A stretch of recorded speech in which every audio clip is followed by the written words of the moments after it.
peut démarrer au Salon de l'Agriculture. On attend au moins 600 000 visiteurs en un peu plus d'une semaine. Les portes s'ouvrent au public à l'instant. Quant au président de la République, il est arrivé il y a 3/4 d'heure et avant de couper symboliquement un ruban bleu, blanc, rouge comme une inauguration, il a échangé avec des leaders des syndicats agricoles. Jean-Rémy Baudot, vous êtes sur place, vous avez entendu les propos du président. Oui, le président qui s'est immédiatement frotté aux inquiétudes du monde agricole. 30 minutes de discussion directe, ferme, franche, parfois âpre. Retraite, budget européen, mais surtout des sujets parfois très techniques autour de l'eau, autour des zones exclues, des pesticides. Ils ont expliqué les tensions avec les riverains. Une délégation qui est donc venue demander des réponses au président avec des mots parfois extrêmement forts. Écoutez la colère du monde paysan. Il nous faut des réponses aujourd'hui, sinon il va y avoir une cassure entre vous et nous, prévient un agriculteur. Le ton était cordial mais ferme.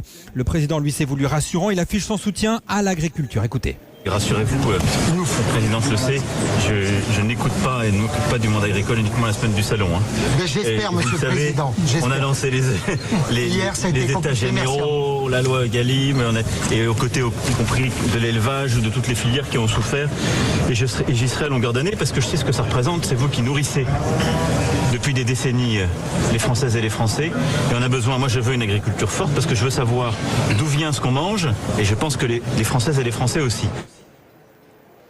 Avant de rejoindre le salon, là il vient, il se dirige donc vers notamment la vache qui représente le salon cette année, pardon. Eh bien, avant de rejoindre le reste du salon, le président a rappelé ses préoccupations autour notamment des questions des violences. Quand les agriculteurs sont confrontés parfois à de la violence, rien ne justifie les actions contre les paysans. Emmanuel Macron aujourd'hui sera certainement assailli de questions, mais probablement il va passer sa journée à tenter de rassurer les agriculteurs sur son action.